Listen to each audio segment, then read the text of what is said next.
Kristo nashimwe cyane. Ndabashuje mu izina rya Yesu Kristo. Amazina yanjye ni Pastor Habimana Alexis, umushumba w'itorero Umunara Pentecost International Ministries Kampala na Mungona. Dushimiye Imana iduhaye akanya uyu munsi kugira ngo tuganire ijambo ry'Imana. Ndagira ngo tubanze dusenga Imana, twishyire mu maboko y'Imana, hanyuma tubone gukomeza na gahunda yacu y'ijambo ry'Imana. Data uri mu ijuru, mu izina rya Yesu, izina ryawe ryubahwe, ubwami bwawe buze, uri mukuru, uri munene, nawe muhwanye taro kwekana kabaka.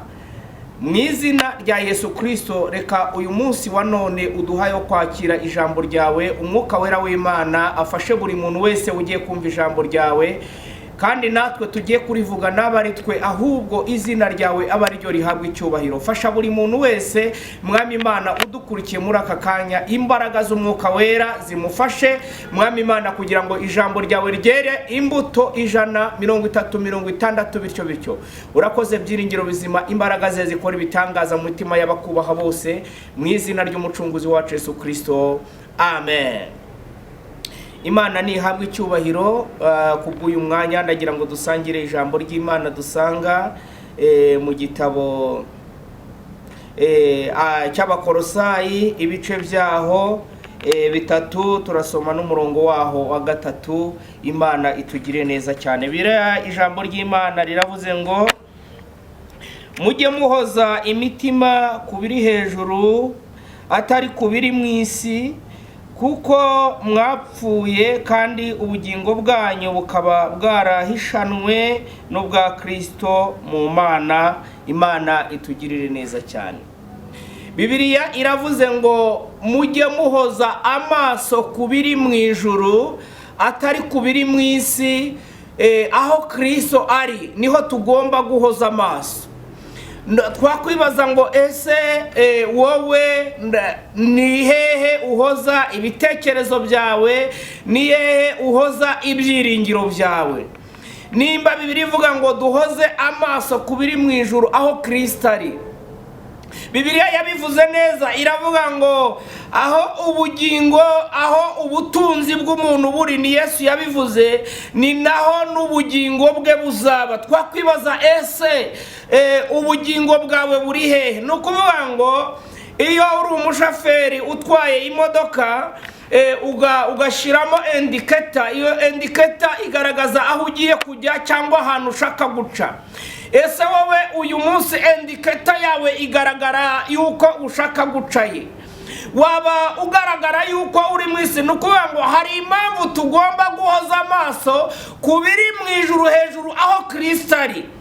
Nuko nimba umutima wawe uri uwuhoza mu mubiri hano mu isi, ahangaha turi, atari aho Kristo ari ngo umutima wawe uhoze amaso kubiri hejuru, bisobanura ngo iwanyu ni hano mu isi. Ariko abamaze gupfanwa na Kristo, aho ubugingo bwabo buhishanwe n'ubwa Kristo, Bibiliya iratubuza guhoza amaso hano kubiri mu isi. Iminsi dusenga, iminsi usenga uri imbere y'Imana, ibyo usengera bigaragaza ntabwo ari bibi, Data arabitanga, Data arabifite, ariko kenshi umutima wawe ugaragaza yuko uriye. Hari ibintu twagakwiriye gutekerezaho. Biravuze ngo muhoze amaso kubiri mu ijuru aho Kristo ari. Wowe ibyiringiro byawe biba hehe? Imipangu yawe iri hehe? Uyu munsi, uyu mwaka, hari ibintu wapanze umwaka ugitangira uzageraho, ariko se ko dore umwaka ugeze muri uku kwezi, ubigeze hehe? Harabura amezi make ngo umwaka urangire. Upanga ni igiki wapanze mu bwami bw'Imana? Ni ibiki wapanze uzakorera Imana? Ni ibiki wapanze bijyanye n'ubwami bw'Imana? Ibyo byonyine bigaragaza ahantu uri, ahantu ujya. Ariko Bibiliya yavuze ngo duhoze amaso kubiri mu ijuru aho Kristo ari, kuko ubugingo bwacu bwahishanwe n'ubwa Kristo. haba hari ikibazo. Ese ubugingo bwawe bwamaze guhishanwa n'ubwa Kristo buhora aho ngaho Kristo ari, cyangwa ibyawe byose by'ubuzima bwawe bwose, imipangu yawe yose, ibyo ugerageza gukora byose upanga ibya hano mu isi iby'ubu buzima? Iwanyu ni hehe? mu byo wapanze mu mipangu yawe wapanzemo bingahe by'ubwami? Amasaha 24 kuri 24 umutima wawe uri hehe? Ujya ugira akanya ko gutekereza, utekereze ku by'ubwami bw'Imana, utekereze ku biri mu ijuru, birangwa tubihoze mu ijuru, amaso yacu mu ijuru. Nukuvuga ngo nimba tuyahojeje mu isi n'ubugingo bwacu buri hano mu isi, ariko nimba tuyahoza mu ijuru Kristo ari, n'ubugingo bwacu niho buri. Kubera iki? Bwamaze guhishanwa n'ubwa Kristo. Abamaze guhishanwa ubugingo bwacu bugahishanwa n'ubwa Kristo, ngo duhoze amaso ku biri mu ijuru. Nshuti y'umusaraba, uyu munsi haba hari ibitari kugenda mu buzima bwawe. Ntabwo nshatse kuvuga ngo nibigume uko nguko, oya, hari n'ibigomba guhinduka, kuko mu byo Kristo akora harimo no guhindura ibyo ngibyo, harimo no guhindura ubuzima bw'abantu. Ibyo turabyemera biriho, ariko mu gihe bitaranemera, ibyiringiro byacu tubishire ku Mana.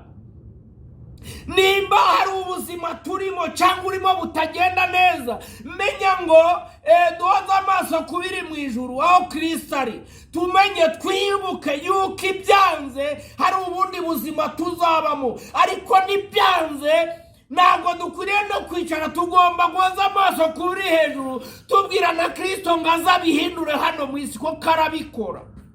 Dufite ubuhamya bwabo yabikoreye, nanjye ndimo, arabihindura.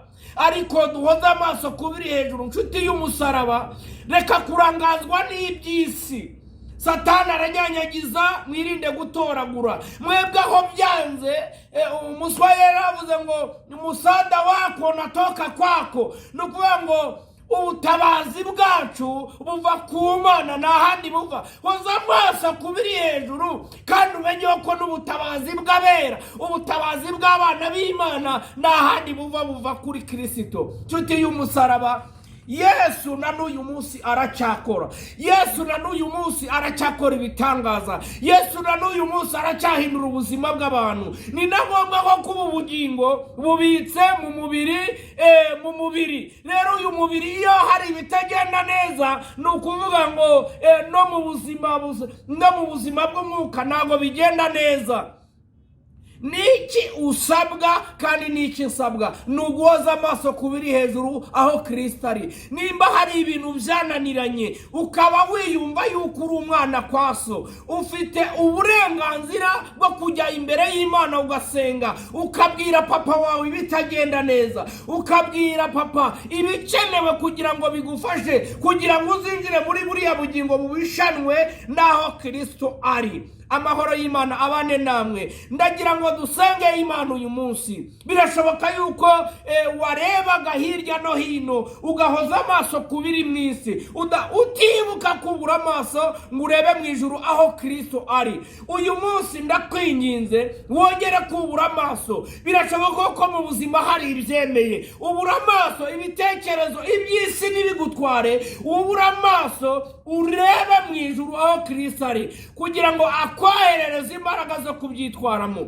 Kandi nawe birashoboka ko hari ibyanze, ubuzima butagenda neza, nabwo ndagusaba hoza amaso ku biri hejuru. Wibuke yuko hari ubugingo buhoraho, wibuke yuko abera bafite iherezo ryiza, wibuke yuko Kristo akwitayeho, wibuke yuko hari ubugingo buhoraho aho tutazahura n'iyi mibabaro. Kandi ikindi nakubwiraga, gerageza kubwira Kristo, umubwire ibikubabaje, umubwire ibikugoye, nabyo arabishoboye. Guhindura ibintu nabyo arabishoboye. abishoboye. Amahoro y'Imana abane namwe. Tugiye gusenga Imana uyu munsi. Nakwibutsaga ijambo ry'Imana ritwibutsa guhoza amaso ku biri mu ijuru, aho Kristo ari, aho ubugingo bwacu bwahishanwe. Haleluya! Aho ubugingo bwacu bwahishanwe n'ubwa Kristo. Imana ishimwe. Reka nkubwire aka kantu nsoza dusenga.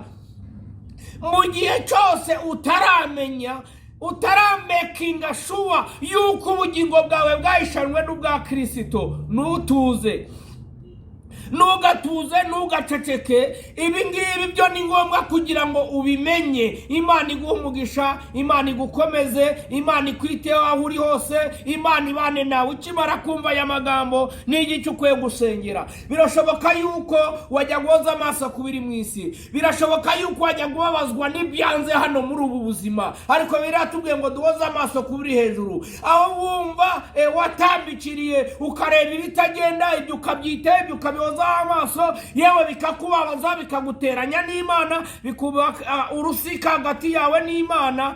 Usabe Kristo imbabazi, umubwire ngo makuburira amaso kubiri hejuru aho uri. Imana iguha umugisha. Reka dusenga Imana. Amahoro y'Umwami Imana abane natwe. Data, mu izina rya Yesu Kristo, Satani ajarangaza abera, akarangaza abagusenga, akarangaza abakwiringira, kugira ngo bahoze amaso kubiri hano, bayayane bashaka iby'ubu buzima, azabatungure arimbura ubugingo bwabo. Ariko ndasenze buri muntu wese wari ufite uburangare mu buryo bwose, kugira ngo umusange, umugirire neza. Imbaraga za Yesu zikoreye imirimo n'ibitangaza mu mitima y'abantu bawe bumvisha aya magambo yawe. Abari bafite uburangare babuvemo, abari bacogoye bongererwa imbaraga, kandi Mwami abahozaga amaso kubiri mu isi bongere kubura amaso barebe mu ijuru. Mwami, bibaheshe ibyiringiro yuko nyuma y'ubu buzima